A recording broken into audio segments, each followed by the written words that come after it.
Hey everyone, it's Ed Gutowski. I wanted to create a video in which I talked about the next step in our understanding of rhetoric and argument.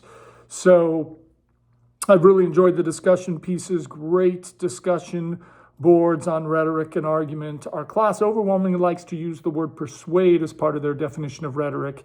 However, I am going to maintain my definition of rhetoric still as words that are used to mislead, deceive, and con people. And what we've learned so far, right, is that rhetoric uses three things. Rhetoric and argument use three things. It uses logos, which is an appeal to logic, pathos, which is an appeal to emotion, and ethos, which is an appeal to character and authority. So I'm now going to add to our understanding of rhetoric and argument, because there's something that rhetoric always uses that an argument will try to avoid. So we're going to talk about the next step in understanding rhetoric and argument, and we're going to talk about fallacies. Now, fallacies are something that rhetoric always uses, but that a good argument will try to avoid. In fact, there is a definition of fallacies, which is the deliberate use of rhetoric.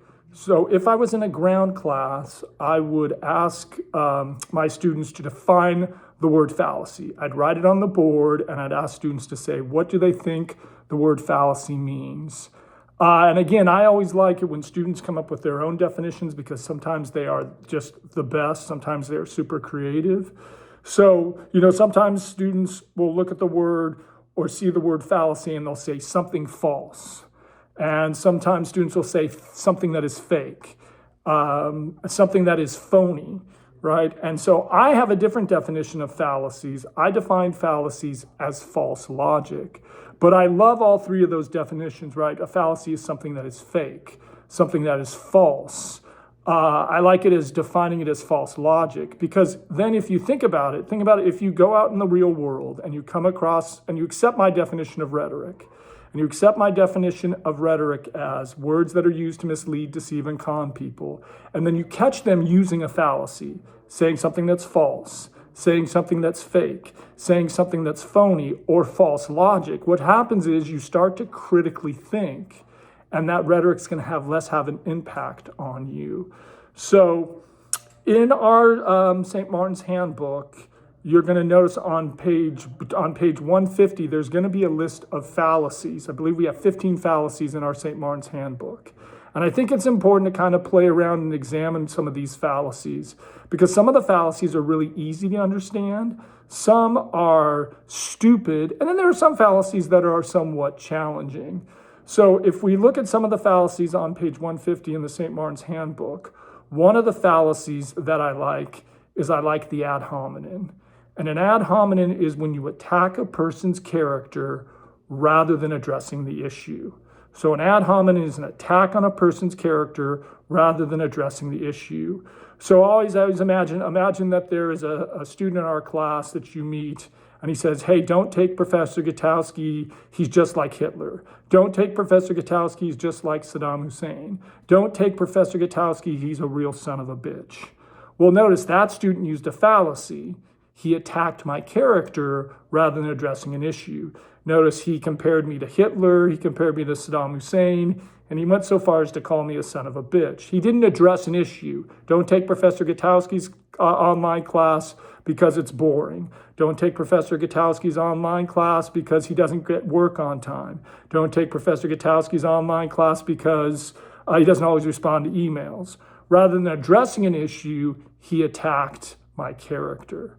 Then the other fallacy that I like is the non sequitur. And the non sequitur is when you take two things that have nothing in common and associate them together.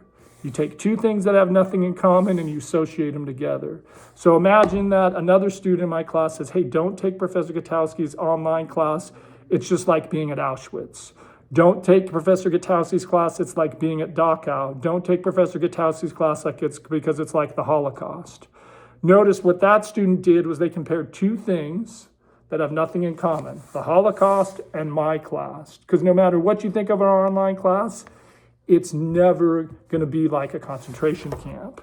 And the reason I like to use these two examples is because we see them all the time in the real world. Notice, right, we just got out of a ugly political season, And, our former president, or our current president, Donald Trump, always used to use the ad hominem attack. Stupid Joe Biden, lazy Hillary Clinton.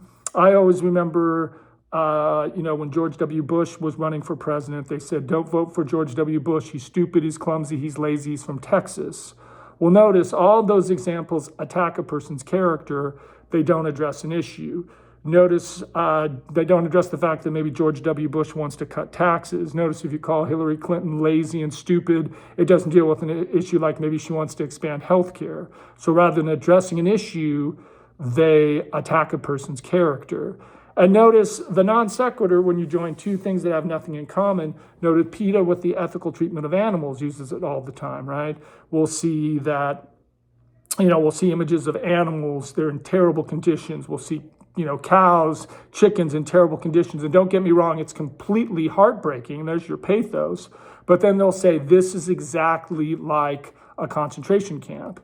And no, those two things are vastly different. How we raise our animals for meat consumption is not the same thing as what was happening in the Holocaust. So I like those two examples.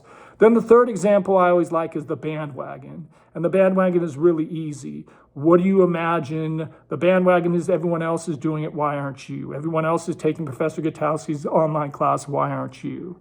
So we know there are three fallacies that I like. I like the ad hominem, which is an attack on a person's character. The non sequitur, join two things in common. And then the bandwagon, everyone else is doing it, why aren't you doing it? So you're going to see a discussion board that's going to ask you to pick, of the 15 fallacies, which one do you like the best? I want you to use the fallacies only in our St. Martin's Handbook. So if you use fallacies outside of the St. Martin's Handbook, it's going to suggest to me that you didn't buy it, and we are going to use it. So make sure you have the St. Martin's Handbook and that you are looking at the fallacies. I know in the blue textbook, they start on 150, go to 153, otherwise use the index, but I'll look forward to seeing what you think of fallacies.